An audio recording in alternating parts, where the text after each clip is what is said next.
जी, क्या हम अशुद्धि अवस्था में राधा कृपा कटाक्ष स्तोत्र का फोटो कॉपी करवा के पढ़ सकते हैं या नहीं?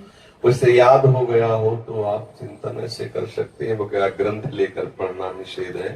तो 3 दिन अपवित्र दशा में भगवत चिंतन कर सकती है। जो पाठ याद है उसको सुमिरन कर सकती है। माला लेना, ठाकुर सेवा करना, रसोई बनाना, ग्रंथ पढ़ना, ये गृहस्थ धर्म में जो माता बहनें 3 दिन अपवित्र रहती हैं, नहीं करना चाहिए। ऐसी शास्त्र मर्यादा है। फिर जैसा ठाकुर जी प्रेरित करें, शास्त्र मर्यादा है, ऐसा नहीं करना चाहिए। महाराज जी, जब हम अशुद्ध हैं और भगवान इतने शुद्ध हैं, उनको कोई चीज अशुद्ध नहीं कर सकती, तो फिर हमारी आप अपने आपे को भूल जाओ फिर कैसे? खास, हाँ बस यही तो बात, इसीलिए तो कह रहे हैं नियम से चलोगी तो भूल जाओगी। नियम से चलोगी, बनाई हुई मर्यादा से चलोगी तो शरीर भान भूल जाओगी। और नियम अगर विपरीत दशा में चला गया तो शरीर भाव पुष्ट होता चला जाएगा। ये खास बात है।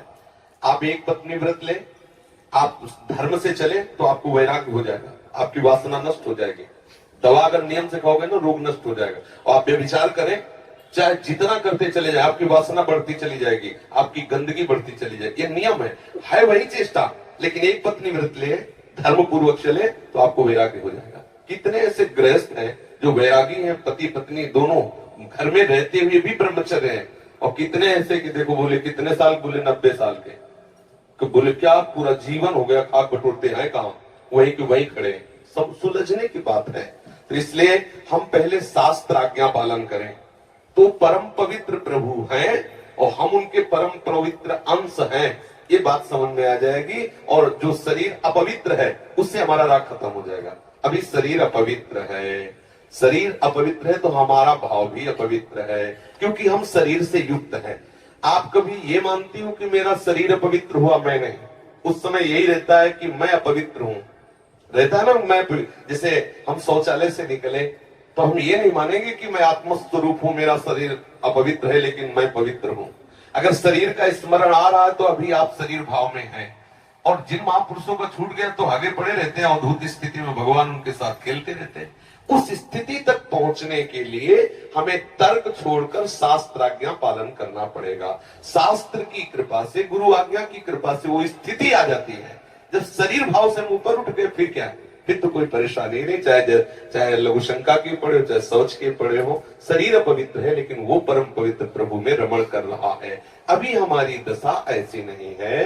हमारा शरीर हमें मैं करके दिखाई दे रहा है, नहीं दिखाई दे रहा। शरीर की भूख मेरी भूख, शरीर की मांग मेरी मांग, शरीर का कष्ट मेरा कष्ट आ रहा है ना।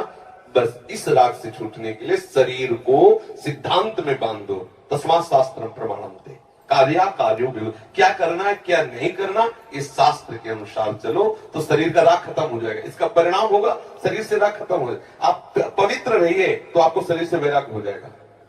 ये खास बात है। शास्त्र की आज्ञा पालन कीजिए तो आपको शरीर संसार से वैराग्य हो जाएगा। और शास्त्र के विरुद्ध चलिए तो आप रागी हो जाएंगे, आप आसक्त हो जाएंगे, ये आपको दंड होगा। शरीर संसार की आसक्ति वही तो आपको जलाती, वही तो आपको जन्म मृत्यु के चक्र में फंसाती है। समझ गए बच्चा? जब हम भगवान के लिए प्रसाद नहीं बना सकते, उनको भोग नहीं पवा सकते बच्चा, इसीलिए इस शरीर से घृणा करनी है। धिक्कार है ऐसे शरीर को जो प्रिया प्रीतम से बिलक करता है, तभी तो शरीर से राग खत्म होगा। ये अपवित्र शरीर जो हमें प्रभु के सेवा से छुटवा दे, ऐसे शरीर से क्या राग करना। धीरे धीरे शरीर के प्रति हे भाव जाए। जन्म मृत्यु जरा व्याधि दुख दोषानुदर्शनम, भगवान ने गीता जी में कहा। शरीर के प्रति हे भाव होने लगता है, क्या मलमूत्र का भांड है, छोड़ो इससे राग। धीरे धीरे धीरे वो अपने स्वरूप में स्थित हो जाए। अभी इतना ममत्व है शरीर में, कोई ऐसे छू ले तो एकदम ऐसा नहीं होता। तुमने हमें ऐसा कितना अपना मैं पद है। अगर हम ठीक सिद्धांत से चलेंगे तो हम बहुत जल्दी लाभ प्राप्त कर लेंगे। जहां हमारी स्थिति है, हम बात उसी स्थिति की करें तो हम बहुत जल्दी आगे बढ़ जाए। होता क्या, हम लोग बात करते हैं छत की, अभी बिल्कुल 100 हाथ गड्ढे में खड़े हैं। बात ये है, शरीर से हमारा संबंध बहुत घनिष्ठ हो चुका है। इतना हो चुका है कि शरीर से हम संबंध किए, ये शब्द भी गलत है। मैं ही शरीर हूं ऐसा है। आप देख लो, कभी दर्पण में तिलक लगाते समय सोचा कि शरीर के मस्तक पर तिलक रचना कर रहे हैं? नहीं। मेरा तिलक कैसा है, यही तो आएगा ना। मेरा रूप कैसा है, मैं ठीक लग रही हूं, लग रहा हूं, ऐसी बातें आएंगी? नहीं आएंगी। तो इसका मतलब शरीर राग है। शरीर राग हटाने के लिए शास्त्रीय सिद्धांत स्वीकार करना होगा। जिस समय माता बहनें अपवित्र होती हैं, उस समय वो जो भी भोग बनाती है, वो शास्त्र के अनुसार कह रहा हूं कि जो ब्रह्म हत्या देवराजेंद्र को लगी थी, उसी के 4 विभाग किए गए थे। पहला विभाग स्त्री को दिया गया था और उसके साथ वरदान भी दिया गया था कि उसी अवस्था के अंतर्गत वो जब सृजन क्रिया में जाएगी तो संतानोत्पत्ति की सामर्थ्य उसको प्राप्त हो जाएगी। पृथ्वी ऊषर भूमि, जो ऊषर भूमि है, ये वो ब्रह्म हत्या का एक भाग, उसको वरदान दिया गया था, चाहे जितना गड्ढा खोद दिया जाए अपने आप भर जाएगा समय पे।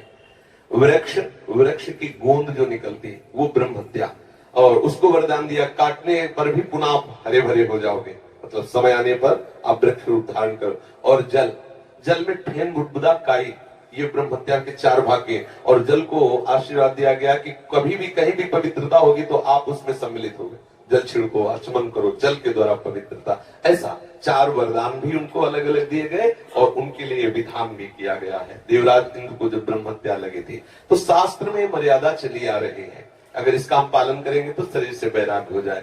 जैसे अब जो बच्चे वैराग्य ले लिए हैं, भले वो स्त्री शरीर में है, अब उनके लिए नियम खत्म हो गया कि वो 3 दिन अपवित्र रहेंगे तो छुएंगे नहीं, क्योंकि अब खत्म संसार के भोग राग, संसार का क्रम खत्म। अब वो वैरागी, अब वो 8 पैर प्रभु की सेवा में लगे हैं। पर अपने गृहस्थ धर्म से है, शरीर सुख की कामना से है, शरीर का हम प्रयोग कर रहे हैं अपने इंद्रिय सुख के लिए, तो आप पवित्रता धारण करो, जिससे तुम्हारा ये राग नष्ट हो जाएगा। समझ रहे ना? नाम जप तो कर सकते हैं आप। हम बता देते हैं, गृहस्थों को भी कह देते हैं कि आप मंत्र चिंतन भी कर सकते हैं, माला से नहीं, मंत्र चिंतन भी कर सकते हैं। स्नान किया, मंत्र चिंतन कर रहे हैं, भाई अंदर हमारे जो चिंतन हो रहा, शरीर ही तो अपवित्र है, बाहरी चेष्टा नहीं करेंगे। हम मानसिक ठाकुर सेवा भी कर सकते हैं, मानसिक पाठ भी कर सकते हैं। हमें 84 जी याद है तो हम ग्रंथ नहीं छोड़ेंगे, ऐसे पद गायन करेंगे, नाम कीर्तन करेंगे, ये सब हो सकता। लेकिन प्रकट में जो शरीर द्वारा चेष्टा होनी है, तो फिर उस समय 3 दिनों तक ऐसा शास्त्रीय महापुरुषों का और संतों का आदेश है, तो हमें वैसा पालन करना चाहिए। हाँ, शरणागत मंत्र के लिए वैसे हमने बताया है कि शौचालय में और बाथरूम में हम मंत्र न जपे, पवित्र हो करके आचमन आदि करके फिर मंत्र जप करें। और जैसे हम अपवित्र दशा में जैसे ट्रेन आदि में यात्रा करते हैं, सोच गए उन्हीं कपड़ों से उन्हीं पास, फिर नाम जप करें, मंत्र जप न करें। मंत्र में थोड़ी पवित्रता की आवश्यकता है, नाम जप करें। जब हम पवित्र हो तब मंत्र जप करें, और अगर आप पवित्र हैं तो हर समय फिर जप सकते हैं, केवल शौचालय और लक्षण का छोड़कर। दिनचर्या में अपने जैसे रसोई पकाते हुए घर के काम, बिल्कुल बिल्कुल मंत्र जप। ज्ञान वाली वीडियो देखने के लिए प्लीज मेरे चैनल को सब्सक्राइब करें और लाइक कमेंट शेयर जरूर करें।